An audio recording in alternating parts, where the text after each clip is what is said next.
And I'm Black. Welcome to another installment of Black Issues. Literally trying to make sense of an insane world, one issue at a time. I'm your host from my living room, Kanani Aya Holder, the anti-racist personal trainer. Say it with me to what? Knock out racism. Because no matter how racist you think the country or the planet or the world is, it is more racist than you think. So what are we doing to make sure that we can live in this equitable, peaceful, loving, empathetic world that we're all praying for, crying for, marching for, Black Lives Mattering for? So I'm just here. I've been talking about race, lecturing about race, writing about race, performing about race for over 20 years. And I just love what I do, which is to entertain, engage, inform, and inspire millions of people throughout the world. So if you have not, please subscribe. There's a button that says subscribe. Please subscribe to Black Issues. Tell a friend, tell haters, tell QAnon believers, tell Trump supporters, tell people who are not going to vote, tell everybody, because all of these issues are blurgent, as I like to say, Black and urgent. And I'm all about having a conversation because we can't get to the promised land until we talk about it and agree and disagree and hear each other out first. So let's get started. I'm watching my beloved Tucker Carlson. I think he's like a lot of fun to watch. And so we're talking about RBG, Ruth Bader Ginsburg. And are we going to be in a constitutional crisis? Like, what the hell is going on? As if 2020 couldn't get any worse, any more tumultuous, any more crazy. Now we have to add to the stone soup of 2020, Ruth Bader Ginsburg, the Supreme Court Justice, who was for abortion and for a lot of other left-leaning issues. She died. And so, of course, now the political hockey puck that's being tossed across the field is, is Trump going to have an appointment? Are the Democrats going to block that? What if there is some type of like contested election? Who, is it going to be a 4-4, Supreme Court voting on that? All of these things are now like REAL, real. And so yeah, let's talk about all of those things. People who vote, people who don't believe in voting. It's like, oh my God, people are dying. People are voting now, and they might not even be alive to see who wins the next election. Like over 200,000 people have died of COVID-19. It's just literally, it's a lot. So here comes Tucker. It's taking a really long time to rewind. I wonder what's going on. Okay, so I just rewound it even faster so that we can get to the comments. I can get to you all. So I'm just gonna text one or two more people to let them know that I'm on. Let's see here. Adam. Let him know I'm on live now. And who else? Blam. Sometimes I have a lot of energy. Sometimes I'm like, I was like really tired today. Like, back here tomorrow night at it's 7. Just a lot. President Trump is in Pennsylvania going on to juggle the reality of it all. Kathleen. There's a Trump rally underway. There's a Trump rally. That's important. Following over any news that develops, including and specifically anything about the epic Supreme Court nomination fight that is starting this week. Meantime, good evening. Welcome to Tucker Carlson tonight. As you know, Supreme Court Justice Ruth Bader Ginsburg died last Friday. She passed away of cancer. It was a sad moment because death is always sad, no matter who dies. Death is coming for all of us someday. For that reason, we ought to mark a person's passing with a bow of respect. Take a moment for humility and perspective. Meditate on the fragility of our own lives and the lives of those we love. Yep. Remember that death is the So, one thing that unites They've totally every human being. politicized Ruth Bader No matter how Ginsburg's death. powerful we imagine I don't know we what are, to think at some anymore. point, we will be gone. But Fox All is of good. This is such a In good our case, we almost never opening agreed monologue. with Justice Ginsburg's decision. And But shout on out Friday to night, John we did our Oliver best to for show winning. some I reverence, love because John that's the right Oliver thing to and do. Trevor Noah, but The left, by contrast, made no attempt at all. this is so good. Prominent progressives immediately descended into hysteria and rage, unbridled Yeah. rage. They Weird. told us that Ruth Bader Ginsburg's death was more than sad. They said it was a national crisis that imperiled this country's freedoms. Ruth Bader Ginsburg, they told us, single-handedly kept America from descending into fascism and tyranny. Now that she's gone, only her words can keep us safe. That's an odd claim if you think about it. This is supposed to be a democracy. No one ever voted for Ruth Bader Ginsburg. Yeah. No matter how much you liked her or agreed with her, she was, in the end, a single judge in a country of 350 million people. She was not God. Yet, according to the left, Ginsburg was all we had. We must obey her dying words as if they were a religious text. Her final wish supersedes our founding documents. What would Ruth Bader Ginsburg do? We must ask ourselves that, and then do it. Watch. As a nation, So they're shaming people for respecting the dead. The Fox is so good, you know. It's it is a amazing. service to the country, our country, at a crossroads. Honor her last words that she not be replaced until a new president is installed. She said, "My most fervent wish is that I will not be replaced This is such a by bizarre, until a new president is such a installed." bizarre thing right now.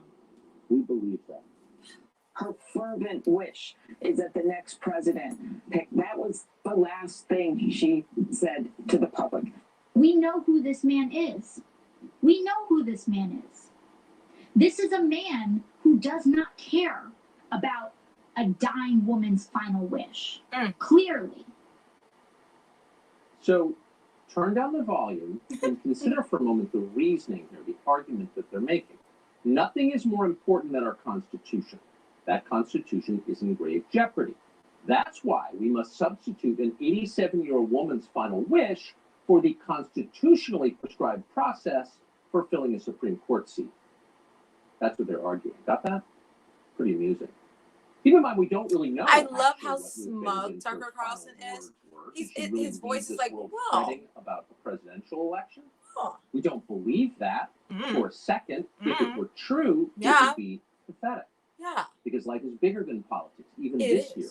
Yeah. We wouldn't wish final words that small on anyone. So we're going to, Right. again, choose to She's believe not that Ruth Bader God. Ginsburg didn't really say that in real life, she was thinking at She the cared end about about her her- family her and where her she might be body. going next. Her family, Human concerns, not Human, partisan. not ones. politics. But in practical terms, it's irrelevant what she said.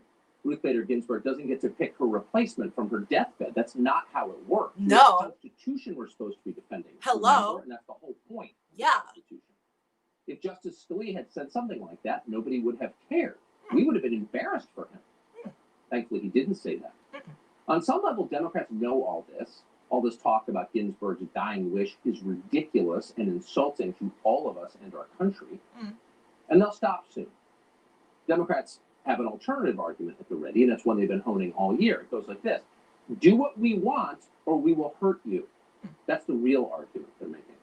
Reza Aslan, a longtime CNN employee, wrote this in the hours after Ginsburg died. Quote, "If they even try to replace RBG, we burn the entire effing thing down."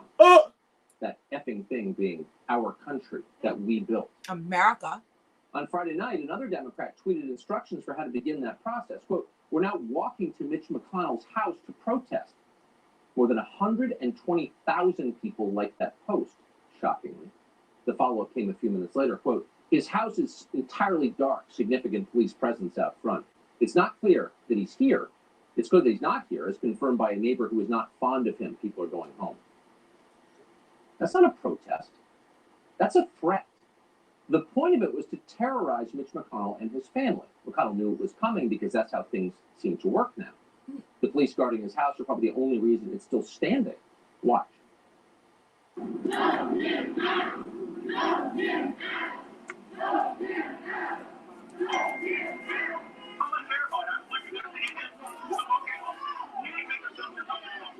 Can you all hear? Is it loud enough?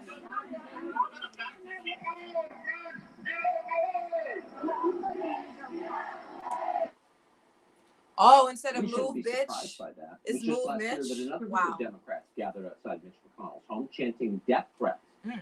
It was all on video. We put up with it, of course, Yeah. so it's happened again. You get what you put up with. Mm. That's true of children, it's true of countries. So that's a And we're new putting up thing with it, that so we shouldn't be Fox surprised. News is going to ratchet up.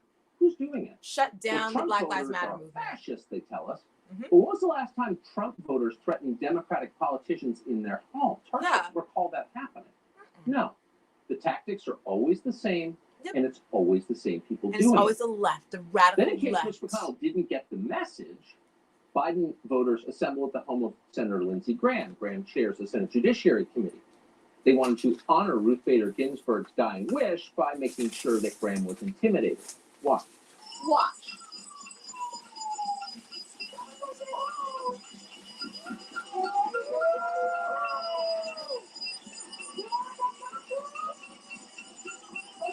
So basically, it's These war aren't between the spontaneous twins. demonstrations. Black No. Lives Matter, all They're lives organized matter. on social media, and they're happening for a reason. The Democratic Party has encouraged this extremism over and over and over again. The radical Tonight, left. we tell you about it, but it never ends. It gets worse. Fox Last has been night, trying the to Senate warn Majority Leader Chuck people. Schumer of New York held a press conference targeting Mitch McConnell by name. Hard to imagine that, but it happened. And Schumer invited Sandy Cortez, a first-term congresswoman from the Bronx. Here's what they said. If you want to get back at Mitch McConnell's blatant, nasty hypocrisy, call your senator and tell them not to listen to Mitch McConnell, not to Wow. be afraid of Mitch McConnell. And to Mitch McConnell, we need to tell him that he is playing with fire. We need to tell him that he is playing with fire. Really? That's a threat. And on Instagram, Sandy Cortez, America's most pampered revolutionary, went ahead and suggested that Democrats go further, maybe even embrace violence. Watch. Let this So good. moment AOC is the most we just pampered focus on voting radical. for Joe Biden. I don't care if you like him or not. This is not over. You know, we win in November. I'm sorry to tell you, you're not going back to brunch. We're not going back to brunch. No That's more not black happening. to normal, basically. Yeah. We're not going back to brunch. So now you know what a freshman member of Congress was doing standing at the podium. With Mind the you, she most was powerful reelected, but Democrats she's in still a the Senate. freshman. Mhm. Why would he choose Sandy Cortez? Well, because Sandy Cortez doesn't simply represent a congressional district. She doesn't do that very well. No, her real role is as commander of the youth wing of the Democratic Party, the direct action wing, the thugs who have spent the last 3.5 months burning and destroying, in some cases killing, on behalf, effectively, of the Joe Biden for President campaign. Cortez and her followers use these tactics for one simple reason. You know why? Because they work. This summer, a bar owner in Omaha called Jake Gardner So now was they're attacked during the BLM riot. threading the needle. A man called James Spurlock jumped on Gardner's back and put him in a chokehold. Gardner shot Spurlock in order to save his own life. Shoot him. It was clearly self-defense, Self-defense. and that's what prosecutors concluded. But But then Biden voters took direct action. They took to the streets. What does that mean exactly? Well, in this case, it means they gathered outside the home of Douglas County Attorney Don Klein, and they threatened him. Their presence was a threat. And guess what? It worked. the judge backed Last down. week, Gardner was charged with manslaughter.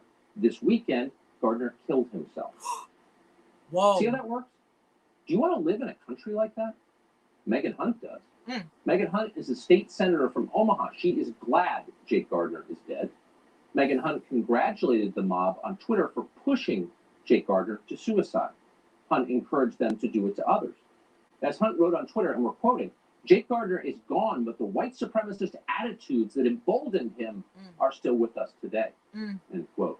In other words, you know what to do. This should terrify you. Democratic leaders have Race decided war. that everything is allowed in pursuit of power. Nothing is off limits. Give us what we want, or we will hurt you. Well, that's not even the Democrats. The Democrats are punks. It's the I'm sure people Nancy who Pelosi can are understand impatient with the that means Democrats that do maybe direct another action impeachment. in the streets. Some have mentioned the possibility, if they try to push through a nominee in a lame duck session, that you and the House could move to impeach President Trump or Attorney General Barr as a way of stalling and preventing the Senate from acting on this nomination. Well, we have our options. We have arrows in our quiver that I don't even think the Democrats really actually have a plan. I mean, Impeach the president for right. what? For following the Constitution's letter, for doing what the Constitution tells presidents impeachment to didn't do work the when there's first a time. Supreme Court vacancy. Could that really happen? What would the trial look like? We accuse you of following the law? Probably not going to happen. Plus, he knows that. That's why she's got other arrows in the quiver, as she said. One of those arrows is direct force. On Saturday, California Governor Gavin Newsom's chief of staff tweeted this, quote, "I am ready to fly to D.C. in the middle of COVID-19 and lay my body on the floor of the United States Senate to prevent a vote from occurring before the next term of Congress." End quote. If she did that, many would join her, and maybe they'll do it. Maybe they'll come to Washington and physically prevent lawmakers from voting. That's never happened before in the history of our country. It could happen now. People are calling for it. Does that seem like extremism to you? Yeah. But if it does, keep in mind, you're the extremist. You're the one who's willing to do anything for power, including use force. Here's Hillary Clinton neatly explaining that her sins are in fact your sins. What's happening in our country is incredibly dangerous. Our institutions are being basically undermined by the lust for power I love for it. personal gain The lust in the case of the power. president, or power for institutional gain in the case of Mitch McConnell. Okay, so if you're following at home, just want to be clear on how this works. Democrats are so worried about your attempts to undermine our institutions that they, in the end, may have to burn those institutions down. Sorry, your extremism did it. Laura Ingraham is the host of the Ingraham Angle on the Fox News channel. Airs nightly at 10 o'clock. We're always happy to have her on the show. Laura, thanks so much for coming up. Obviously, all of us are worried in the face of this. Within minutes of the passing of Ruth Bader Ginsburg, the mob formed outside the homes of lawmakers. Why don't Democratic leaders say unequivocally out loud tonight, tomorrow, now, tell their voters don't do this anymore? No more, quote, direct action, no more violence, no more threats. Do you think they'll do that? No, I don't. I think they've made an unholy alliance, Tucker, with the far left because I think they've kind of given up on convincing the rest of us that they can raise our standard of living or life in the United States is going to get a lot better under their policies. They're not even trying to argue. Thank you for that. the love. They're Welcome to climate Black change, but it's not really gonna make you put more money in your pocket or maybe take a vacation if you're a family of four. So they've kind of thrown that out the window, and it's all about the revolution. I mean, if we're just heading into an ideological and race war. I mean, that's what's happening. Well, what has to happen to the system? The system has to come down. I mean, the court. I mean, I'm half expecting that when you see stuff going on in D.C. over the weekend in New York, you're wondering if the building's gonna stand at the end of all of this. And Schumer and Pelosi, they made a decision to ride the wave of AOC and the rest of the squad. I love you. I miss you. They hope I'm actually doing an event on the 27th. I should have told you from before. Then I think all bets are I'm off doing as two to what events, they're the gonna try to 26th do in and the this country. 27th. I think they've given up on trying to persuade us that they're going to I'll raise call your you tomorrow. wages How higher are than you? Trump I did miss in you. 2019, which was a record, by the way, which nobody wants to talk about. I mean, they're opposed to seeing a conservative sit on the court. I understand that. Yes, they are. They I was want opposed abortion. to Bill Clinton nominating Ruth Bader Ginsburg. Didn't burn anything. Didn't try to prevent the vote from taking place. You hear that? Didn't burn We anything. can see where this is going. This is moving toward violence. Ooh. Why shouldn't Republicans I have a new sit and they headpiece don't? for Why Ally's don't they call ally. this out loud on the floor of the Senate, in the House of Representatives, from the White House, and say, please, Nancy Pelosi, Chuck Schumer, Sandy Cortez, call off your voters. Stop this now. Yeah, I think they've kind of given up too, in a way, on calling it out to that extent, because I think they know in their heart of hearts, Tucker, it's not going to work. I mean, they go on shows and they talk about the danger of all this, but again, everyone has to understand who's watching this tonight. I will call you. Our entire system of checks and balances is in limbo. 1992 and 93. So I'm very familiar with how the court operates. That entire system is up for grabs because they will die on the hill of abortion. I mean, this is about Roe versus Wade. That's really what this is about. And then the deeper problem is America is a horrible, awful, racist country. And since it is, everyone who's living has to pay in some way, shape, or form, unless you're one of the elites. Tucker, you know, those people, the rules never apply to them, or you're one of the oppressed or aggrieved, and then you'll get some crumbs from the government. There you go. But it's about abortion, I think you're right. reparations, and May I ask you Abortion, a question, though? reparations. A little bit off topic, but it's a sincere question. No, go on, Why Tucker. abortion? Why of abortion? Of all the issues. I mean, there's so many things going on in this country that need to be improved, so many hurting people. Why is it this specific issue that convinces Democrats we will actually torch the Capitol if we don't get it? Why this? well, I think as Robert Bork said all those years ago, that was really the turning point in some ways of the turn to judicial activism, more so than getting rid of the concept of judicial restraint. That's when the court just made it up. They, in the due process clause of the 14th Amendment, Right. they read this right to abort into the Constitution, and it was just made up. And there a lot of states outlawed abortion, but not all of them. So they wanted to take that issue off the table. I think they realized it's like that old game Kerplunk. If you pull that little. So what they're stick basically out of the saying that game, is the that it's whole- all like a it's bunch of all or marbles come nothing, falling down. and the For them, Democrats have nothing to that's really stand it for the on, whole judicial and they philosophy. need They want to abortion take power away from the people. They and don't want everything else. They don't want the people in Nebraska being ruled by their own morals. They want the morality of New York to Right. supersede rule the the morality of entire- the rest of the country. So they're basically They saying don't have the it's power a of war life and between death in their the left power. and the right, the blacks and the Precisely. whites, Lauren, thank you for coming on tonight. Great to see the you. radicals and the conservatives.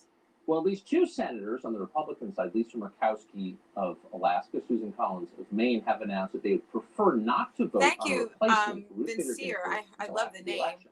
Gonna read the Meantime, comments and Democrats get to united you in now. opposing, of course, as they always are, whomever the president selects. Nancy Pelosi has even said impeachment's on the table, as we just told you. In an interview on Why Sunday, is she even didn't saying rule about that impeachment? out, Why? impeaching the president and the attorney general Like that's not even as a way the to delay solution. the It's just Supreme Court another nomination process. political Matt theater. Gaetz is the author of a brand new book. He's a member of Congress, of course, from Florida. And the book is called Firebrand, Dispatches from the Front Lines of the MAGA Revolution, Oh. packed with all kinds of pretty amazing revelations. I hear you, He Vincere. joins us tonight. Congressman, thanks so I much do. for coming on. So you have at least two Republican senators. You're a Republican office holder. I'm It's interested in your true. view. How should Republicans respond to two sitting Republican senators saying, I We're not hear you, voting. Vincere. period, even before we know the nominee?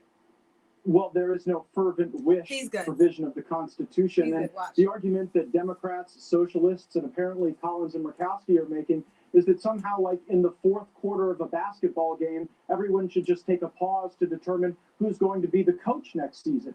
This is actually pretty simple, Tucker. We, the Republicans, have the power, and we ought to use it. Is there any doubt if Democrats and So, like, socialists and the woke-topians The had told woke-topians? presidency and the Senate what they would do?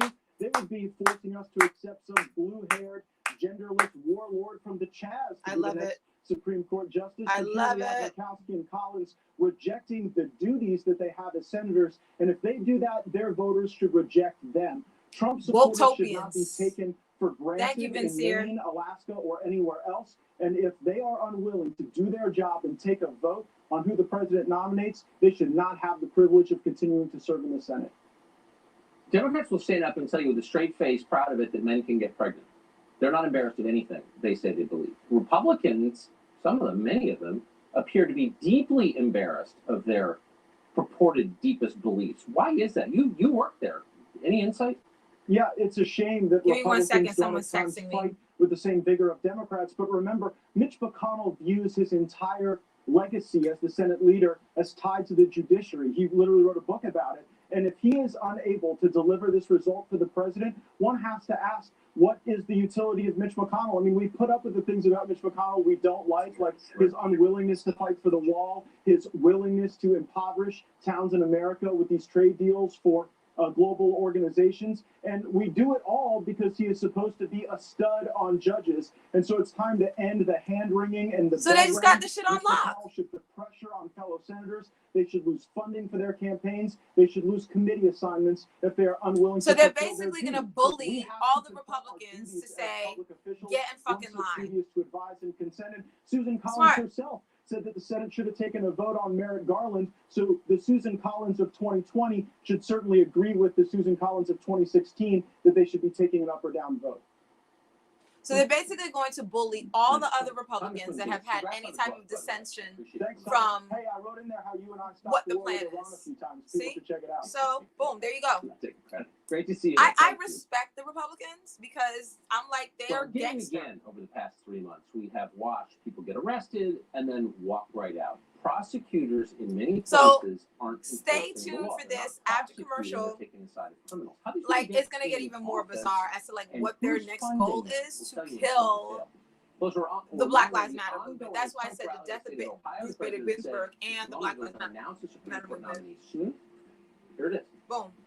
Like, I literally respect the Republicans because I'm like, at least you know where they stand, and there's like no bottom, and they'll shame each other into the race to the bottom. They're like, no, get your shit together. No, like, you don't vote for us, we'll like clamp down, and your state won't get any money. Like, the Republicans, the Democrats, you know, and by the time you're done, ain't shit changed. Ain't shit changed. So in terms of Vinsir, I've gotten feedback on like my channel, and I'm just like, you know, I kind of feel like people play these like political games, and this is the reason why the issues stay the issues, and like there's no solution, because we feel like there's like third rails. I mean that's like a train term. Like the third rail is like the rail of the train that gives all the electricity that keeps the train going. You touch that rail, you're dead. You know what I'm saying? There's so much electricity. So it's like, we don't want to talk about that. You know, so I will hit it with you with the statistics. And I appreciate the statistics, although I feel like Vinsir, you know, is this something that you do to like every video where like you have all these facts already like ready made? Because I'm here for like an actual conversation, not just like cut and paste fact. Again, I'm not critiquing you. I'm just like, let's go, you know? So, yeah, I'm well aware of Planned Parenthood. I'm well aware of abortion, how everything negative disproportionately affects Black people. And anything positive, few and far between that is positively impacting Black people. Hence my brand and, you know, 400 plus years of the timeline of Black issues. So I'm here for it. Like, I totally understand what you're saying. There are 53 Republican senators. 3 of those senators would likely vote no or abstain. Right. And so that's why you saw whatever his name is, you know, sitting here barking and basically saying that they're going to shame, guilt, defund, and do and everything else in their power to make sure that the Susan Collins and the other ones that you're mentioning actually do vote. And Pence will break the tie. So yeah, Vinsir, I love that. You're not just like cutting and pasting. You're really like hardcore thinking. That's the type of blallower, influencer, and blexpert that I need for Black issues. So I really appreciate it. We can certainly have so let's go. So I have Kathlena, I have some other people on here. So in terms of abortion, because you brought it up, how can I say this, right? So let's see here. I do Black issues because I feel like there's a lot of issues that Black people have, most of which are caused because of 400 plus years of systemic racism. But I also, you know, not necessarily like, you know, Bill Cosby, come on people, but to a certain degree, it's like, well, yeah, like figure it out. You know what I'm saying? Like we gotta do better. We gotta be better. We gotta tap into our ancestors, you know, our cosmology, our legacy as being the first people. I don't know, right? So to a certain degree, I'm like, yeah, it's messed up, all the issues we have. And on the other hand, I'm like, figure it out. So I feel like because of all the issues that we have, right? And all the, yay, Jules! Love you, Jules. So we got Vinsir on. We have you, Jules. So we're having a real conversation about RBG, the death of Ruth Bader Ginsburg, and is that also going to mean the death of the Black Lives Matter party? It's not even a party. The Black Lives Matter movement. When the Fox News, when this commercial is over, it's about to blow your mind. So in terms of abortion, all I'm saying is that we're caught up between a rock and a hard place. The reason why I do my show is I say that it's a shit show. America is Babylon, and none of it is supposed to make sense. None of it. It's supposed to be this way. It's supposed to be fucked. It's supposed to be shitty, right? So when it comes to abortion, I'm like, I don't know. I love you, Black Jews. I don't even know anymore, right? So I had a friend of mine. She was serially molested for years by her uncles.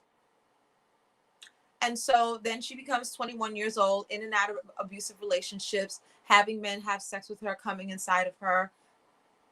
And then, you know, she had 3 children, you know, she had like 2 children, and she was gonna have a 4th child. And she called me to keep her company to have an abortion. Now, I personally, like, I'm not gonna say, and again, I love the fact that we're having this real, raw, honest, unrelated. Well, I think Vincier is bringing up abortion because part of RBG's legacy and the issue with who's going to replace her, right? And the appointments that Trump is offering us are all like staunchly opposed to this is the lead up here, so I'll just rewind it so we can start. Are all staunchly opposed to abortion. So I think that's why Vincier is bringing up abortion. If you scroll up, Jules, or you might not be able to, Jules, because these comments are coming in from YouTube. YouTube versus, I'm not sure if you on Facebook, Jules, can see the comments that are coming on YouTube, because I'm actually on both platforms simultaneously. And that's why I was saying to like look me up, just Black Issues on YouTube, because I'm trying to get on YouTube and get paid. I don't fucking get paid. We do pouring out all my brilliance on Facebook. So that's why, like, he brought up, I would think Vincier is why he brought up abortion. So all I'm saying is, I remember, you know, keeping her company, you know, when she got out of the clinic, you know, because you're like really woozy. And she said that when she was there on a random Saturday, this is like 2010 or something, 2007, no, like 2009 or whatever. I remember her saying that it was like a Howard University reunion. So she and I went to Howard, and she said that on that random Saturday, she would look up and it would be like this, all these people that she knew specifically from Howard. So what does that mean? That exactly, Facebook ain't paying shit. So what does that mean, right? There's only so many abortion clinics, right? In New York City, right? So the one that they all could find in the way up in the Bronx at 7 o'clock in the morning is where they all went randomly on that Saturday to all have their abortions. So, you know, for me to be honest, to be quite honest, I think number one, the issue with abortion isn't just actually abortion. I think it also has to, and I love you, Vincier, so let's have a real conversation. We're going to have to talk to our men and how our men need to, number one, stop molesting. Number two, stop treating women like pieces of shit, like little sex objects. Because what happens is when a young girl is raised, and she's not raised in a stable household like I was, with a father that I love and that adores me. So I literally, my mother said so. She was just like, your father has ruined every man's dating chances, because I just look at them like, oh, I don't need you. Oh, what are you? No. Because, you know, and but when, again, listen to what I said about my friend, molested through her entire childhood, never got the love she needed, has sex with these random men that preyed on her and on her insecurities, coming inside of her, and then here she goes having an abortion at 7 o'clock in the morning on a Saturday. So to say that the issue is only abortion and to keep it just there, yes, no, abortion, don't have it, don't have it, is not fair to anybody. So that's one major issue, right? And you know, people say, oh, you know, women, you know. So when I look at WAP, wet ass pussy, all of that shit to me is all trauma. It's all trauma. It's all from the male gaze. It's all what is it that I, as a woman, need to say and do to be whatever this mythological, hyperly sexual goddess is. I think all of it is very problematic. Sex to me is something very sacred. It's something very beautiful. And, you know, I think a lot of people are playing with fire when they do it. I look at a man like, I'm having sex with you for what? For what? We're, and not on some like gold digger, but just like, if we're here to build an empire, then what are you coming with? I know what I'm coming with. I don't even need to give you my resume about degrees. Fuck degrees. right? I'm fucking smart. I'm beautiful, right? I'm confident, right? I'm determined. I'm all of those things, period. I'm birthing the Messiah. My DNA would birth the fucking Messiah. So when I look at a man, I'm like, well, what's that? I had a mentor. He told me that. He was like, most women, he was like, fuck. He said, most women fuck up. Meaning the men that they have, the men that these women are having sex with, he said they're not even worthy. And it's us women. Stanley Crouch, who just died. Stanley Crouch has won a MacArthur Genius Award. He was a writer. He was a critic. Talked about race a lot. He also was like out of his mind, but in some ways. But I randomly went to. I'm very serendipitous and like spiritual and synchronicity or whatever. So I went to a cafe. I don't know. I was like years ago, 10 years ago, or whatever. And just sitting down, click, click, click, click, click, with my laptop and my latte, click, click, click, click, click. And this man came up to me. He was like, "Do you mind if I sit here?" And I look up. I'm like, "It's Stanley Crouch." So Stanley Crouch came to sit with me, and I guess he just needed to get this off his chest. And I just happened to be the reciprocal of this thing that he's had in his brain, and he just needed to find somebody to tell it to. And so this is back in like 2007, when men were just now starting to really sag and wear like their pants. I'm gonna get to all your comments and rewind back to the Black Lives Matter. This is when men were really sagging and like showing off their ass crack, which I can't stand either.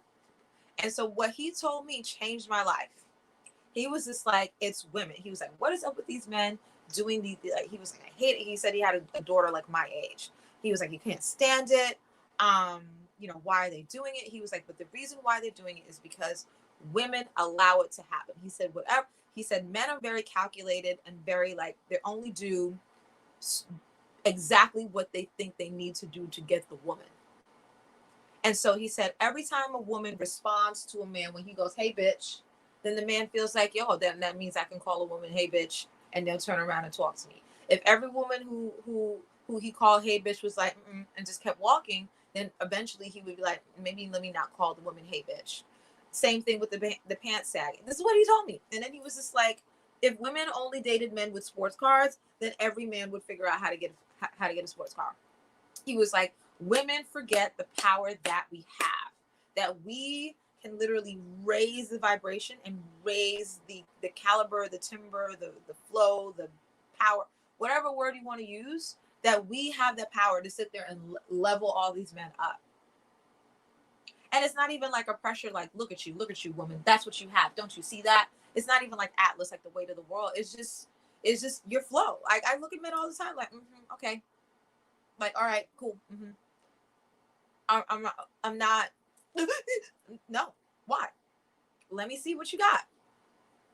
So he said that. So I feel like some of the abortion is at that point a vicious cycle of women not being raised properly, girls not being raised properly, men not being raised properly. Then the men, because they need power and they need to feel like they are significant, then they use these women as like, little receptacles of their insecurities, whether it be sperm up her vaginal canal or just having a whole bunch of them around in a music video. It's all insecurity. So until we get to the real core issue, then we're going to keep abortion, which is Babylon.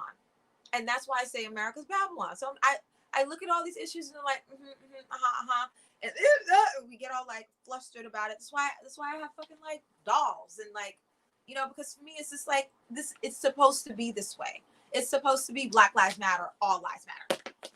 It's supposed to be go get an abortion as like the solution for something that is way more deep seated. Because to me, I'm like, it shouldn't get to the point where you're actually like coming inside of me. Abortion is not birth control. So on the one hand, I'm not an advocate to shut down abortion, but at the same time, it's a horrible practice. I will say that. And like the way people rant and rave about how we need to protect a woman's right to choose. I'm like, what that is, the vacuum, it's horrible. And the tools that they use to crush the skull, it actually is horrible. And you never hear about men and how maybe men, they need to clip the vas deferens. Let's take it back to high school biology. You never hear, it's always the woman. The woman is the one that has to do all of these things, right? You never hear about the man. You never hear about the man and how, you know, well, what about his sperm? The other day there was a, and then I'm gonna take your comment. I'm done. I'm gonna dismount my high horse.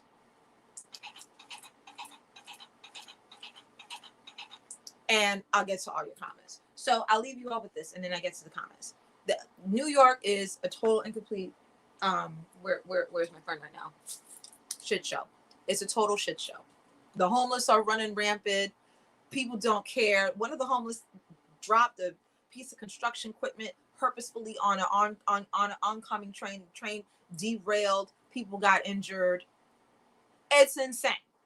That just happened yesterday, right? So New York is insane, right? So there was an article where this woman, this woman and this man, right? Both of them, right? Were standing on the Upper West Side, which is a storied, like exclusive, extremely expensive part of New York City, right? So there's a whole bunch of homeless living in these fancy hotels because they've run out of rooms and shelters, and the rich whites are like, you know, their panties and their pearls are in a bunch, like, what are we doing? What are we doing? It's so much crime. Why are they here? Oh my god, right? They're losing their minds. So there's an article about how this man is receiving, you know, getting head from this woman, and it's all about the woman, how she's the one, you know, out there in the street, you know, she's on her knees, and this is like in the news.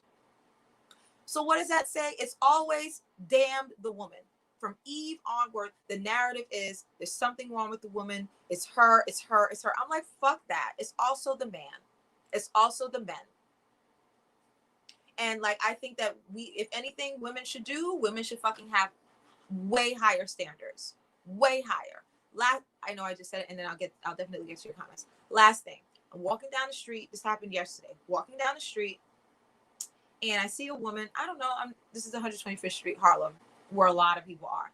And I see her, and she has on like her her big black sunglasses that kind of go here. And I love, these are Fendi's. I love designer sunglasses. So I'm like, oh, like them, right? So she's walking. She has on some sweats and like maybe like, you know, a hoodie, whatever. And I just noticed her, whatever. She's walking. There's a whole bunch of dudes waiting for some fucking baseball caps from some store. This is why Black Lives Matter. This is why Black people, you know, it is what it is. I thought we were fighting for a racial revolution, not to be online, to sit there and get a baseball cap. Anyway, so they're doing that foolishness, and I'm just like, oh my god, this is exactly what I'm talking about, right? And I noticed her with her sunglasses. She's walking, and the next thing you know, I see this dude, I don't know, 27, something like that. Of course, his pants are like halfway between like the crack of his ass crack, you know, constantly falling, picking them up, and he's walking around like tight, and he's like talking, right? And I can't really hear what he's saying because I have my headphones in, but he's like, I could tell, you know, that hood, like, I'm tight. And it was to the point where I'm like, well, is he talking to himself? Because he's like way over here and she's like way over there. Turns out, apparently they know each other, because by the time they turn the corner, I can tell, like, okay, like they know each other. And so it's like going like 2-3 blocks, because I'm also walking to my own house. And I literally went from seeing this woman walk by herself looking like everything is okay to a battered woman. I saw it. I saw her whole body language change. I saw it. I literally saw, wow, he's literally verbally abusing her and emotionally abusing her in the street. Right? And probably gonna like beat her up. But she's still walking. They're still walking, and she's listening and not responding, but listening. And that's how I can tell that she's being abused, because she's not even responding. I could just tell that she's like, yeah. Mm-hmm. So there you go. Two broken people that were never raised properly, that don't understand what love is, supposedly in a relationship, a romantic relationship, where, you know, he doesn't care about her. So what does that look like? That looks like him beating her up. That's going to look like him coming up inside her. That's going to look like her getting an abortion and him not paying for it. That's what that looks like. So to sit there and just say it's abortion, it's bullshit. It's so much bigger than, oh, abortion. So there you have it. Thank you all for listening, tuning in. Let me get to your comments. So it starts with one person, family and community at a time. We need to refocus building strong families with strong values. Yeah, the Black community has lost so much ground. This was no accident. Yep, it's all by design. Yep, and it's all the shaming of the women. It's all the women. I'm like, how many times do you hear vasectomy? You know, is it Nigeria? I think Nigeria just passed a law where any man who molests or does any type of sexual assault gets castrated. I'm like, I'm here for it. You never hear that. You never hear where it's the man, you know, when it comes to like sexual prowess. Oh yes, men get it all. You want Viagra, you know, now you have Roman, where when men have like their little whatever sexual issues, you know, their urology issues, well, that can be nice and discreet for them. Fuck that. So why the hell y'all can be, you know, doing, you know, bullshit. It's bullshit. And yet we women, we're the ones shamed. We're the ones told that our menstruation is dirty. We're the ones told that shame, pay more money, shame, go get an abortion. You know how physically taxing that is to get an abortion? Absolutely not. But again, most women are not raised to think to that degree of like, is that man worthy of having sex with? I think about all of that. Like, listen, if anything happens, is it okay? Like, are you worthy of having a baby with? No, you're not. Done. You know? And then we have all this, we have all the sex positive stuff. And, you know, I have another friend on Facebook. I'm sure if she was watching me now, she would like have a field day with me and be like, no, you can't. I'm like, okay. You know, but at the end of the day, we're in an ideal society. Sure, be sex positive, have all that fun you want, but we don't live in we live in a world full of really broken and abusive and abused, traumatized, triggered people. That guy was traumatized in his life. He wasn't raised properly, and she wasn't either. And any children that they have are also going to be fucked, and that's that. You know, and so abortion then becomes this like great savior procedure where it's like, see, well, there you go. Well, that takes care of that problem. It's like, no, you know, I mean, yes, you know, habits, but I feel like there's a much larger conversation that needs to be had than that. Cause I know women who've had like several abortions, 2, 3, 4, like they're lollipops. So it is about an abortion, and it's so much more. And then I'll rewind the TV to because it's hilarious. Their new spin on Black Lives Matter. I love you, Vincier, from your facts. You're such a blimfluencer. I love this. In 1890s, there were 4 public high schools in Washington, D.C. Oh yeah, Dunbar. Yeah, because I went to Howard. 3 were white. 1899, Dunbar average high standardized test scores. Then students into the white schools. Then Dunbar repeatedly equaled or exceedingly performed. And so I just want to know why you're bringing that up. You're just saying that like there was a time when things weren't so bad, but they're actually worse now. Is that what you're trying to say? I know it's a little blurry, but you can see that it's like a timeline of like, you know, 1619, slavery, segregation, Jim Crow in there somewhere, Reconstruction, and then over here supposedly weeds free in the green. All responsibility on the woman. It takes one person. Male masturbation. We need to start regulating men masturbating. Yeah, because I feel like a lot of times what men are doing is that they're just masturbating and it just happens to be on a woman. You know, it's like because they're not thinking about that woman. They're not. It's just like a warm body for them.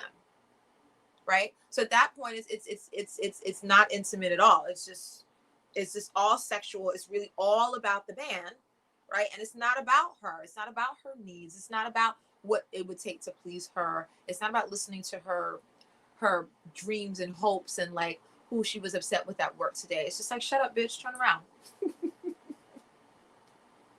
Pillow fuck. I've listened to men for years, and I'm just like, okay.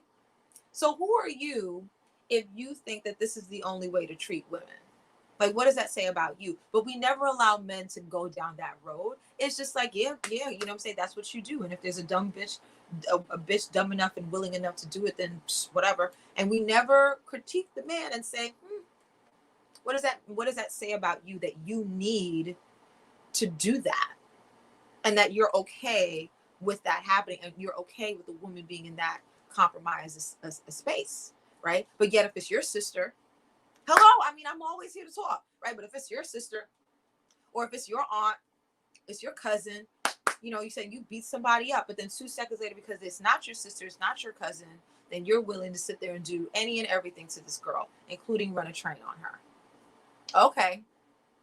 Because it's low-hanging fruit, and we're not thinking to the end. We're just thinking instant gratification, which is why I think it's like what Jules said, it's just masturbation. Now, we've gotten a little off from Ruth Bader Ginsburg, but here to have the conversation because it is an issue. Black issues. Trying to make sense of an insane world, literally one issue at a time. I'm your host, Kanani Holder, the anti-racist personal trainer, encouraging everyone to what?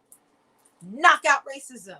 I know I punched like a girl. That's a sexist comment, but we're here for it. So if you haven't already subscribed, please subscribe to my YouTube channel, Black Issues Issues. Please subscribe. Please tell a friend, tell a hater, tell a non-voter, because we need to have these conversations. And I really adore you, of course, Jules, and also Vincere, because these are real.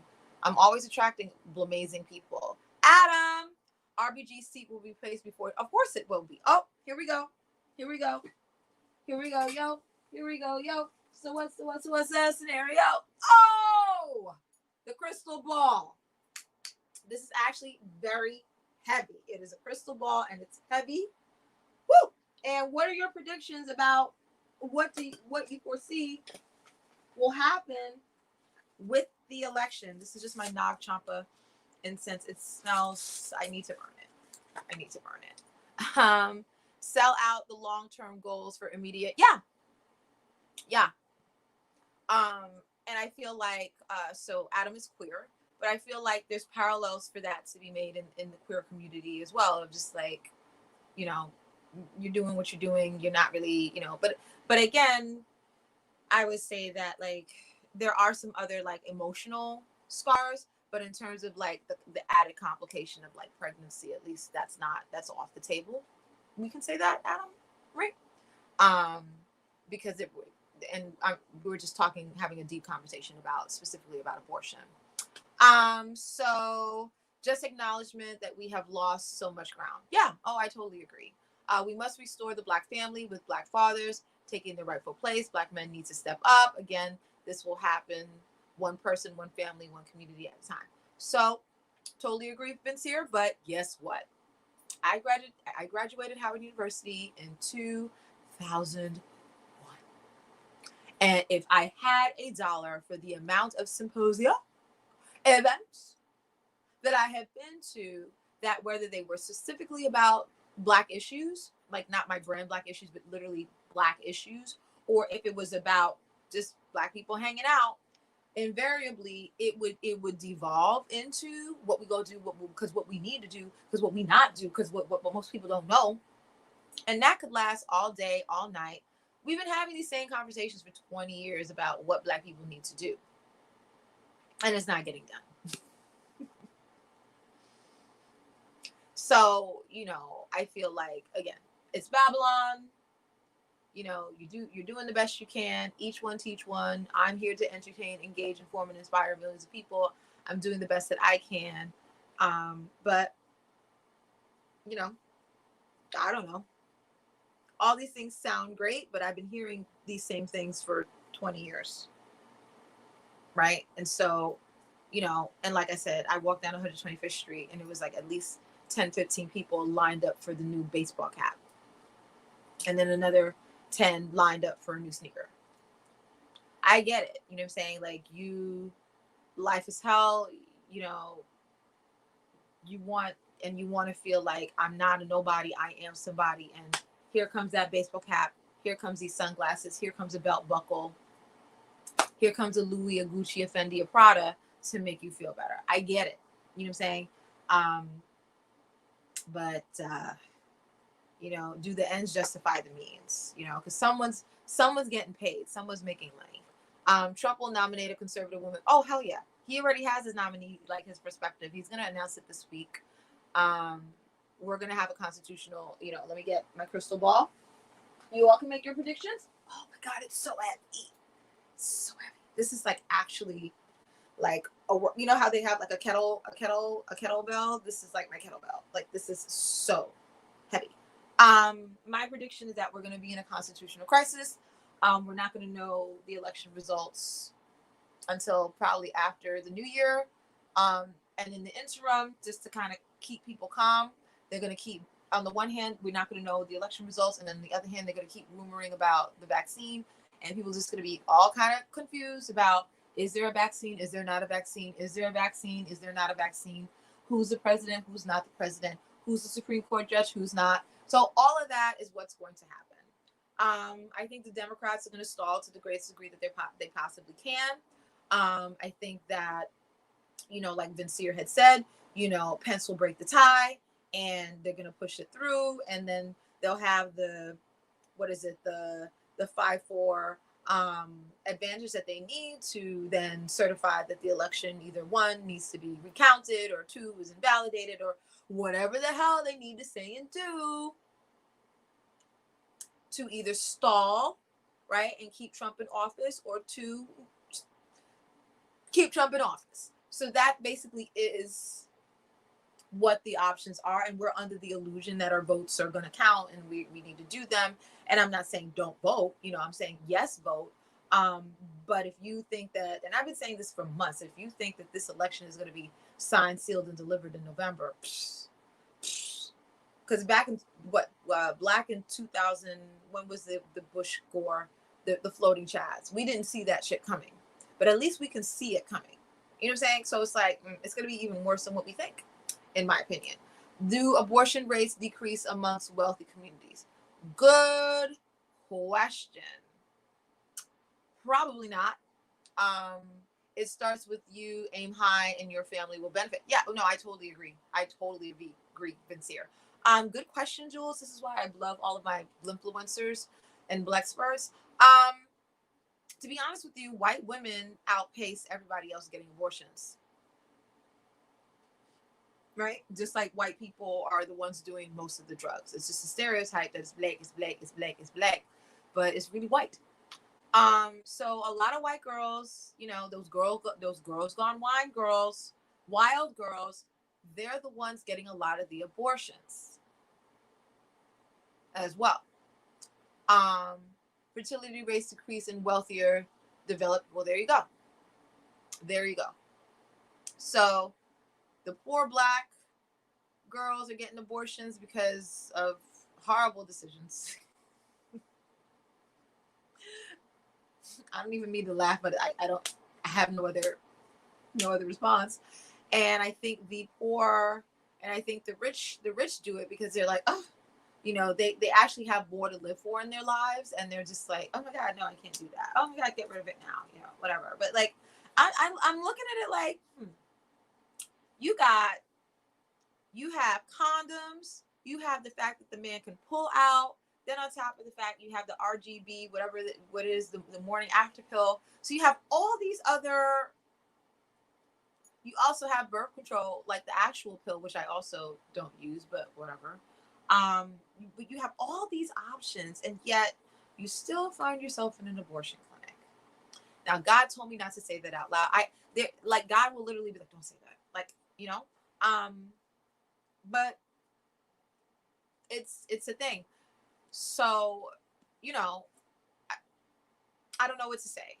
Fertility rates decrease because women wait to have children, in the 30s and right, because they feel like they have so much more to live for, right? Meaning like having a child it's not because they can't afford the child, but they can't afford the time it would take to raise that child until they feel like they've achieved enough in their career, right? So yes, and if they did have a child, if they for whatever reason found themselves in that situation, then it's like, no, we can't have that now.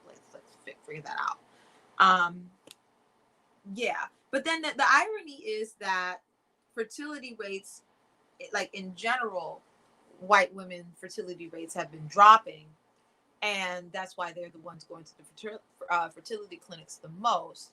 And so the anti-abortion, you know, when you look at a lot of the anti-abortion movement, the Black anti-abortion movement notwithstanding, I'm talking about the white evangelical, that whole thing, it goes hand in hand with them also being racist, because they feel like, okay, you know, the clock is ticking, 2050 is coming around the corner. We're facing racial annihilation. We're no longer be in the majority. What can we do to make that not be a thing? Abortion. That, I mean, that's really what it is. It's just another filter for white supremacy. I like that, right? It's just a filter for white supremacy. You know, let me get your comment. U.S. abortion rates by race: white 47%, Black 42%, 11% other. Yeah. So, you know, I'm horrible for saying this, but when it comes to white and white women, it's because they're having a lot of unprotected, wild, crazy sex. Right? Even if you look at the show Sex in the City, it was nothing for those women well in their 30s to be having one night stands. Right? So, you know, you create the stereotype of Black women being hyperly sexual, right? When in actuality, no, it's actually white women. White women are the ones, like, you know, girls gone wilding, right? But then the stereotype doesn't stick to them. The pathology doesn't stick to them. But yeah, the statistics tell the truth. Thank you, Vincier. So let me rewind this, and then I have to hop off. You all have been an amazing audience. Thank you all for watching from my living room. Black issues. You know, trying to make sense of an insane world. Say it with me. One issue at a time. I'm your host, Canadian Eye Holder, and I just want to talk about the BLM, the Black Lives Matter movement, and what the conservatives' next chess move is. So it's rewinding. I'm always searching for solutions. You all can support Black Issues on Cashapp. You can support Black Issues on GoFundMe. You can support Black Issues on Venmo as well. And then I also have BLERCH for sale. I have mugs, so this is a good one. Black and Urgent, Blurgent, woo, Black and Urgent. I have other mugs and t-shirts for sale. Usually I have on a Black Issues t-shirt, but I'm cold and I need to be comfortable. And this is my hoodie. I love this hoodie. So this is Black Solutions. So just like the issues, there's also solutions. These are all for sale, and they're lovely, and they support all of the work that I do in the community. Yay! And all the issues that I raise. Yay! Bloop, bloop, bloop. And then sometimes, you know, you all can donate so I can get more props. So like Adam, for example, donated this because we are fucked. So there you go. And then I was also, because of generous donations, able to acquire this lovely little creature here, where pigs are flying, basically. Pigs are flying. So this is really fun. So let me just time it properly for when they address BLM. If you all have any other comments, questions, concerns, and predictions, I can take them. Man, I need to do this every day. This right here will get me in shape. Woo! This is literally no joke. It cannot fall. Where is my remote so that when they do the Black Lives Mattering, I'm able to address it and you all are able to talk about it. I love Tucker Carlson. I think that his feigning, you know, he's really good at, like, why is that happening? You know, like the left. He's a total asshole, by the way. That was actually a really good segment about how they're gonna force Joe Biden to take a drug test. I mean, the Republicans are just really good. You know, they just make shit up. Well, Biden needs to take a drug test to prove that he's not on like steroids or some other like I don't know, speed Adderall to give him the energy to debate. Like, it's just genius. So then the issue becomes, how come, what is Biden hiding? Why does he not take the drug instead of where the tax returns to Trump? Like, they're horrible, but I respect them. I wish the Democrats would be as gully and gangster as the Republicans are. This is PragerU. So PragerU is a very far right leaning media conglomerate. They also produce our girl Candace Owens. I mean, they're just like really, the Republicans are just really, really, they're slick, they're good, they're savvy, they're unabashed, they don't have, there's no shame, there's no guilt, they just do what. And so yeah, so we blocked Obama's nominee when Obama was nominating someone. Yeah, but now this is different. No, it's not. Yes, it is. And they'll just be like, and you but it's you shouldn't, and they'll just look at you like, but we're doing it, and that's it. And we're not only we're going to do it, we're going to shame any other Republican that doesn't fall in line with us. And there you go. Done. Woo! You know, I really respect the Republicans. I just like, they're disgusting, but you know, they get so this is it. This is what I wanted you all to watch. Thank you all so much for watching and tuning into Black Issues. So you all can continue to make predictions. Are we in a constitutional crisis? This segment right here about the Black Lives Matter movement, woo, child, woo! It is a lot. It is a lot. So it's rewinding. It's almost done. You'll see when the rioting stops, right? This is why I have my pigs are flying, because that's the part in the timeline that we're at this point. The madness, it's all happening. You know, Nelly is fucking on Dancing with the Stars. This is ridiculous. It's just like, what world are we in right now? You know, when Sean Spicer and Nelly are on Dancing with the Stars. PragerU and Fox fill a vacuum in the popular media. That's why they are so yeah. The way that they're able to thread the needle and like position themselves with their narrative about what they think, how they think the world should be, I think is just great. All right, so stop. So it'll start to play in like a second. I'm just gonna get my fan. It's not even gonna take me a second to do so. One segundo, 2 segundo, 3 segundo, 4, 5, and I'm black. So, whew, it's about to get hot, y'all. Because just watch when the segment starts and Alicia Keys starts talking about the census. Hopefully, everybody who's watching did the census, because you know that's another thing I feel like America, you know, gets caught up in. They get caught up in like thinking that everyone is Fred Hampton and Che Guevara and Black Lives Matter in the streets, and then 2 seconds later they don't vote, they don't do the census, and it's just like, please. So okay, here we go. Statue, while others spray painted the words George Floyd, BLM for Black Lives Matter, BLM, communist symbol. Police swarmed the area as 7 News cameras captured cops making numerous arrests. One man pushed to the pavement while another was hauled away in cuffs. That's when the chaos broke out as cops dressed in riot gear showed up or were face to face with furious and frustrated protesters. Most living Americans have never seen scenes like that. Now they're common all over the country. What happened? What happened? Well, they tell us it's about police brutality. Police brutality has not increased. In fact, federal statistics show it's down. Decreasing. So you admit that there used to be police brutality. The people whose job it is to keep you safe are instead making it easier for criminals to terrorize your family. That's not an accident. Left-wing megadonors like George Soros realize it's easier to install radical DAs than it is to convince the public to let their own cities burn. Soros has worked hard to elect district attorneys who will nullify laws against rioting and violence by failing to enforce them.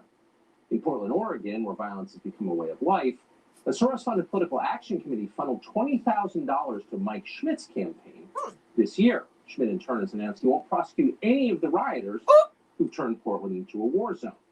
He's already dismissed charges against rioting suspects, hundreds of them. In fact, at one point, Schmidt said the unrest in Portland was, quote, beautiful. But it's not just Portland. Entities bankrolled by George Soros have spent more than $13 million in district attorney races in a total of 17 So states. do you all buy that it's Soros funding it, or is that like a unfolded in Florida, conspiracy? California, Pennsylvania, Texas, Virginia. In 2017, Soros spent roughly $1.7 million getting a single man elected, Larry Krasner, in Philadelphia. He's a district attorney. And as expected, the president presided over a dramatic rise in crime. Sources now trying to do the same So in Los Angeles. Fox has been doing this for a while, splitting it, Democrat the governor mayors. of Florida, though, stands apart. Ron DeSantis. Here who goes took Ron advantage of DeSantis. This trend, and for that reason, Thanks, Florida is a very different state from the ones we just Gilliam, mentioned. for losing. DeSantis is now pushing for a law that would mandate very harsh sentences for people who riot. In Florida, under this proposed law, throwing projectiles at police officers would draw a mandatory 6-month jail sentence. Toppling statues and barricading roadways would be a felony. Ron DeSantis is standing apart from so many of our elected leaders, even Republicans, and so we wanted to talk to him tonight about what he is doing in the state of Florida. Governor, thanks so much for joining us. I appreciate it, and I appreciate what you're doing. Wow. So give us an overview, if you would, of this legislation that you're proposing and backing. Yeah, a number of things. I mean, you mentioned increased penalties for people who are involved in these violent demonstrations, and that includes things like toppling statutes, blocking roadways. We also have a provision that says any municipality that defunds the police, which is just an insane policy. It's like cutting off your nose to spite your face. If you do that, the state government's going to defund you. We're not going to be sending you money if you're doing things like that. We also are concerned about watching Minnesota and Minneapolis, where the mayor just abdicated responsibility, had the police stand back. That gave these folks the ability to run amok. To destroy everything. If that happens in Florida, we're waiving sovereign immunity. You can sue the local government for damages. For so he's going to tank local governments. As you mentioned, with just letting people out, we revoke bail if you're arrested for one of these offenses. No bail. And then once you make your first appearance, the presumption is you don't get bail beyond that. Because what happens in Oregon, they go in, they get their mugshot taken, and then they're right back on the street doing the same thing. Well, how is that a deterrent? Well, it's not. And this has gone on for more than 3.5 months since Memorial Day weekend. I'm not aware of any other governor who's suggested what you're suggesting. So why do you think that is? Why do people put up with this for so long? Florida. I don't know, but I'll tell you, we've gotten a great response from this, Tucker. And part of it was we took action in Florida when all this was happening at the beginning of June. You know, I immediately brought up the National Guard. We have highway patrol strike teams that were there. We actually prevented them from taking over roads because we had things done. But I also thought to myself, okay, we handled it right. We had a lot of mayors, quite frankly, who did a really good job. But I'm like, do we really want to keep playing whack-a-mole? I mean, once somebody throws a brick at a police officer, this is what's coming down the pipe, y'all. And then they have to go immediately to jail. They're going to kill the Black Lives Matter movement. It's not cute anymore. It's winter. I think this is important, and I think, as you've mentioned on your show, and by the way, your intro was in Fuego. It's almost like this rioting is like they're threatening to riot more. You're seeing more and more of this. Well, okay, if this is something that's coming down the pike, we're going to say, not in Florida, it's not. There's a reason. Yes, he is. And it's not just low taxes and good weather. I agree completely. Has anybody on the other side come out? So what do y'all think about this? What are your predictions about how they're rolling this out in Florida? Is it going to happen throughout the country? People reflexively on the far left have. I mean, I think that they just they do the typical stuff that they do. I mean, some of the people on the far left, they are just anti-police. I mean, they do believe in defunding the police. And so when you have me standing in front of all these sheriffs and police chiefs saying, no, you're not going to defund the police. I never was for defund the police. You're going to jail if you harm a police officer, really any citizen. And so they're basically caught in this position. But I think it's important. We want this done as soon as we can get it done. But we're in an election season. Everyone running for office in Florida in the House or Senate, they got to take a position on this now. Are you for law enforcement? Are you for the mob? Or are you going to stand with the mob? I know where I stand. And I think most people do, even Democrats. Thanks, DeSantis. Most people believe in order. Law Governor and DeSantis, order. I really appreciate what you're doing, and I appreciate your explaining it to us. Thanks so much. Thanks so much. Thank you. Up next, Joe Biden delivered some very bracing and honestly very sad news for 200. Just whatever. The next segment is they're out there. They're alleging that because Biden really is like lame and everything else, but we're still gonna vote for him. Like he went up there and said 200 million people are dying of corona instead of saying 200,000, and so they're trying to say that he literally has, dementia, and that's why they need a drug test for him before he does the debate. That's what they're about to do. It's hilarious. And they have this like pinstripe suit doctor to sit there and make these accusations about Biden. It's just bullshit. It's hilarious. Soros has his hand in what is occurring at this time. Trump and Barr are going to try to withhold federal funding in New York City, Portland, and Seattle, claiming those cities, aren't using enough police. Yeah, so they're going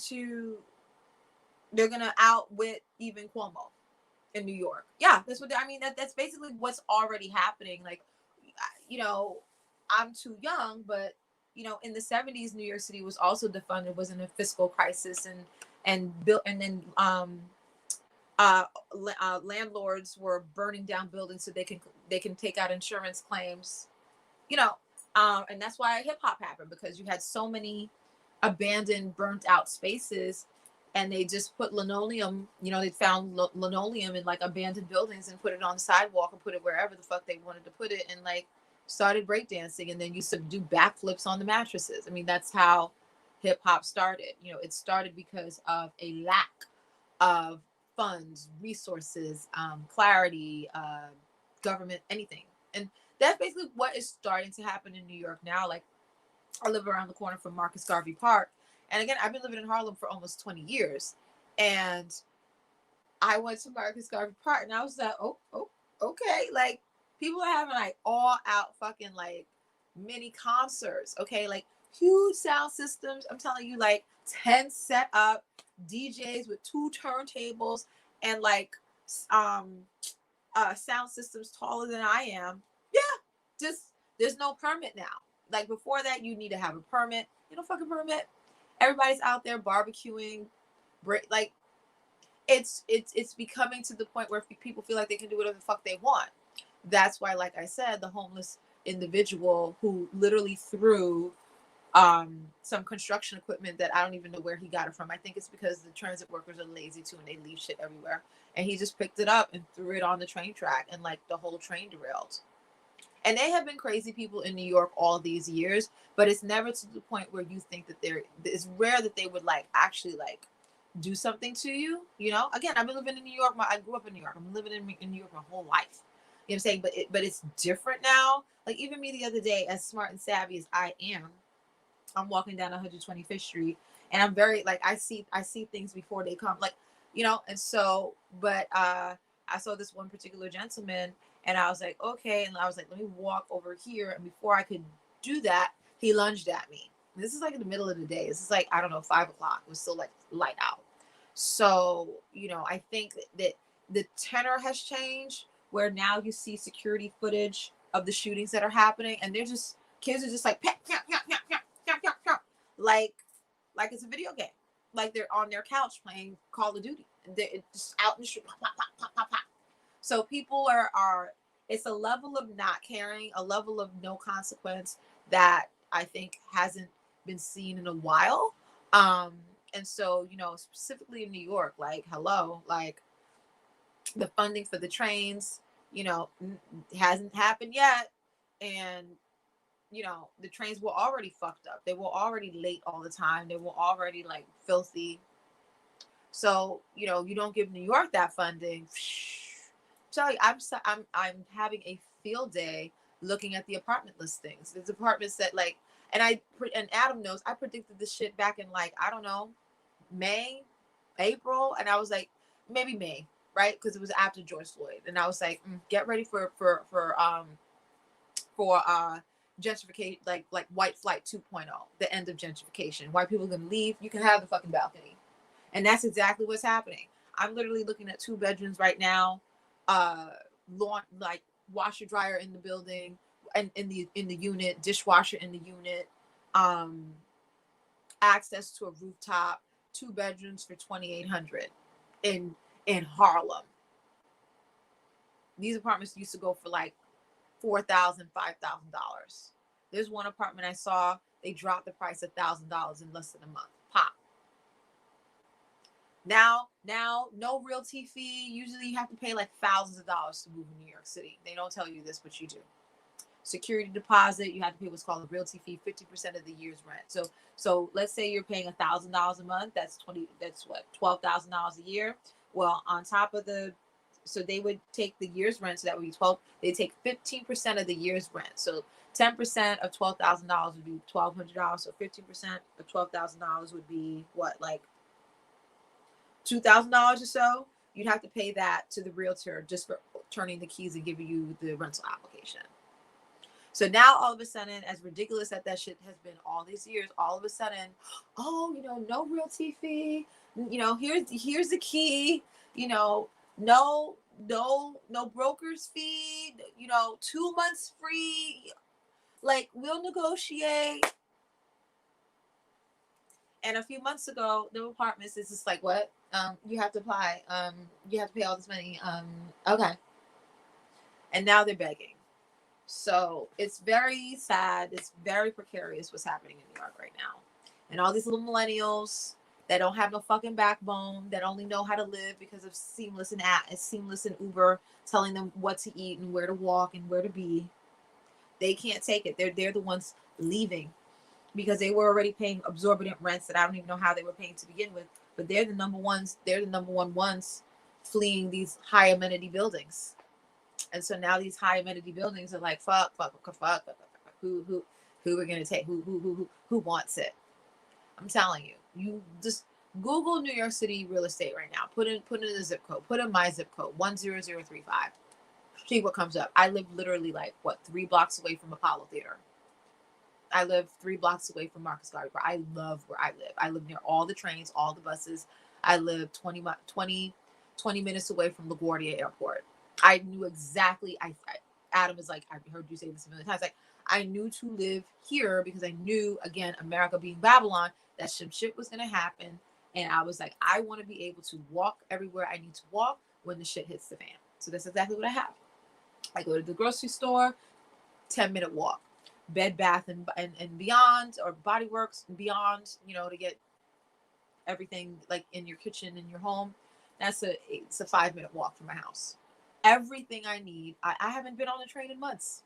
Bus either. Nope. I walk and I come home. And this is me who used to be everywhere. I used to go downtown, be uptown, I used to be everywhere. Anyway, the sad fact is that cities are burning due to perceived political gain. The riots are not about progressing us forward.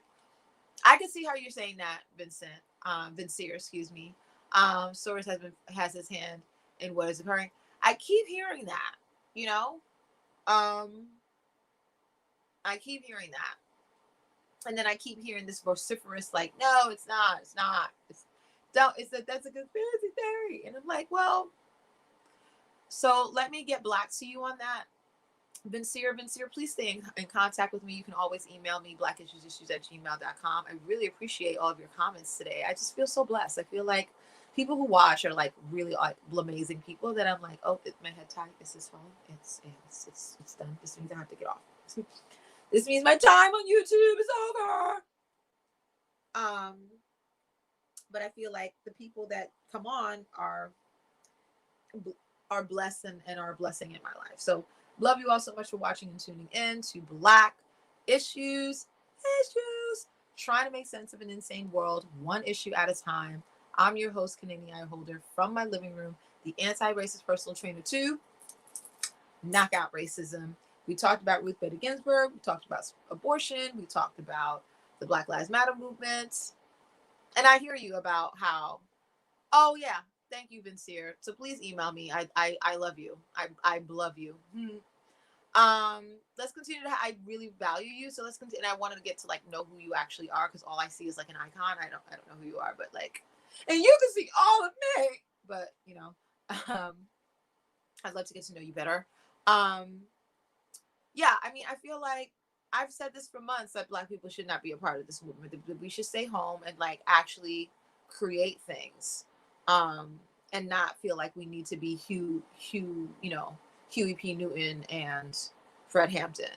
How did you fare during the shutdown? I'm great, because I already knew that this was going to happen. Like, you know, if you listen to Peter Tosh interviews like I did as a child, you know, and Bob Marley interviews as I did as a child, then none of this phases me at all.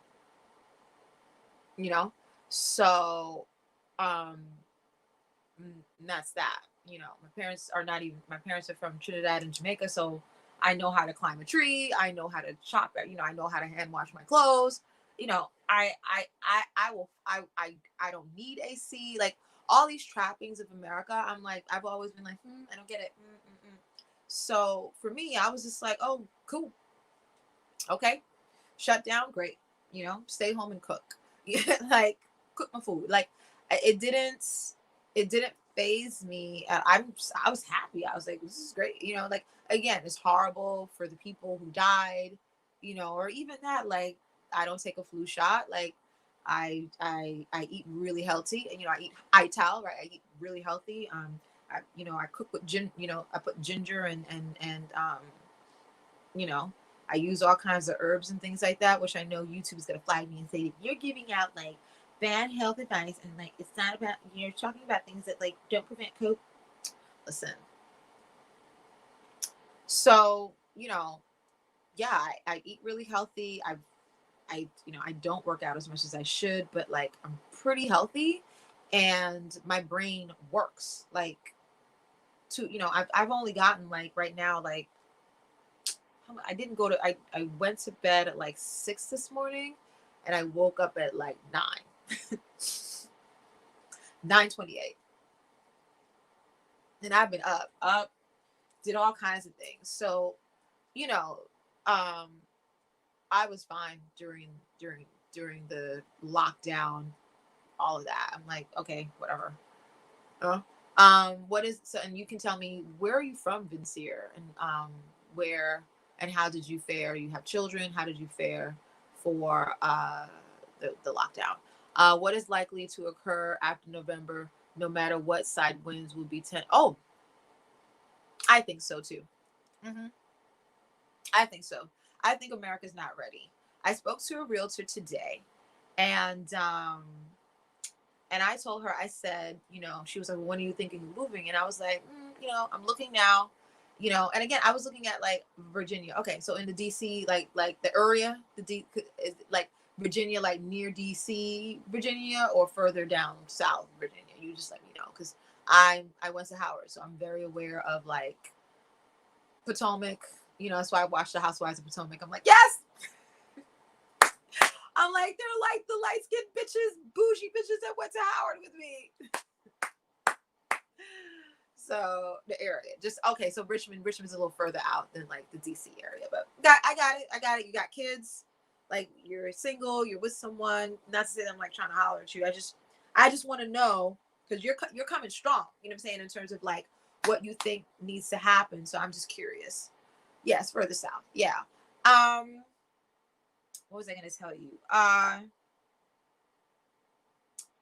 was talking to the to the realtor, and I was just like, you know, I said, you know, by December, you know, because I was looking at a really nice apartment. Like, you know, these apartments are like, they're huge. Some of these apartments are huge like I was in a building today with a doorman.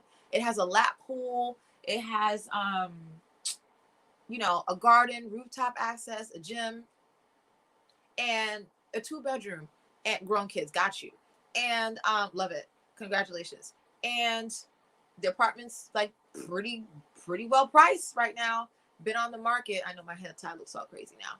Been on the market for like 80 days, 70 days. And she said before, that apartment, we used to go for like a 2-bedroom in that fancy building would go for $4,500 and rent in a day. It wouldn't even stay listed, you know? But even me, I was like, well, the windows don't open up enough. Like, you know, versus before, it's like, oh my God, I need it now. I need to put in my application for this other person that, you know, social Darwinism, competition, white people. And now it's like, well, because it's a renter's market right now.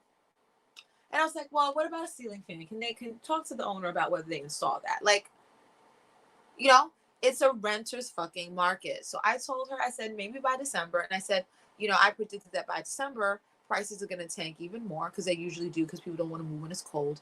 And then you're dealing with not knowing who's going to be the president. You're dealing with how cold it is. You're dealing with, now it's cold. There's no sun. There's snow. And you can't go to sports. You can't go to the bar. You can't go to brunch. You can't do any of the fun things you normally would do. So there's really nothing to look forward to in December. Nothing. And you definitely don't want to start a new fiscal year in the red, meaning you're either one, paying too much money to live in New York City, or two, you have a place that you want to rent that hasn't been rented. You're going to slash those prices even more. And she was like, no, and mind you, she's like a really experienced realtor. And she was like, no, she was like, now we know what to do with COVID. So people are not going to be dying as much as they used to. And, the vaccine might come and, offices are going to open up. And so people are going to reevaluate moving farther away from the city because then they don't want to commute. And I was just like, commute to where? To who? To what? Like, them offices ain't going to stay open. Like, to me, her view was like way overly, like, huh? Like, no, like, they didn't even open up the schools yet. The schools were supposed to open up a week and a half ago. The poor kids aren't going to school to next week, Monday. Some of them, the high schoolers, not going. Like, so no, you not see how incompetent de Blasio, our mayor of New York City, is. How he can't even open up the schools, and you think these offices are going to open up? No, honey. Even if it's the private sector, no. People don't want to take the train. They said traffic is back up to almost pre-pandemic levels. Not because everybody's black to normal, but because everybody who is going to work wants their own car and they don't want to be in a car with anybody else. And because cars are cheap and gas is cheap, everybody bought a car.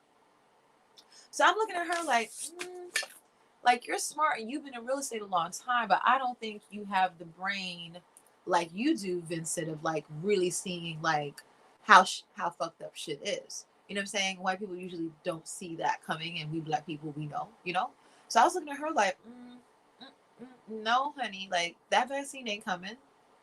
No, honey, like them offices ain't opening. No, honey, like COVID and the flu and the cold and all that's going,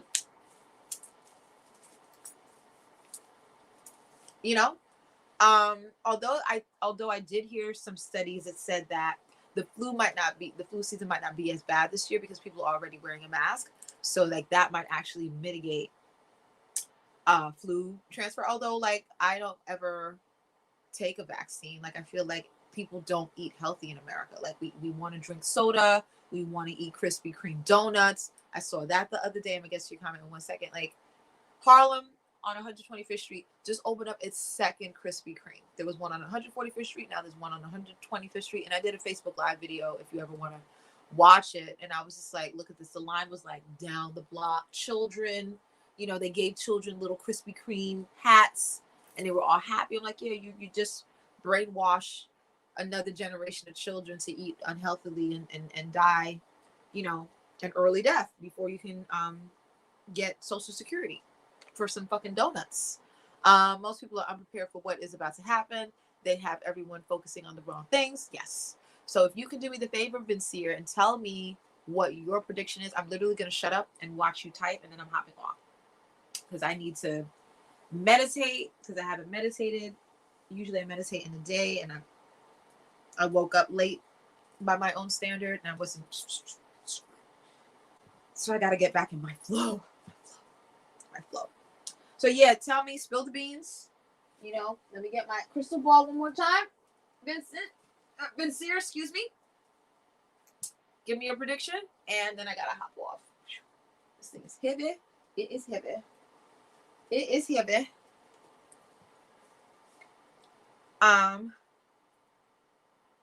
That's a pleasure meeting you.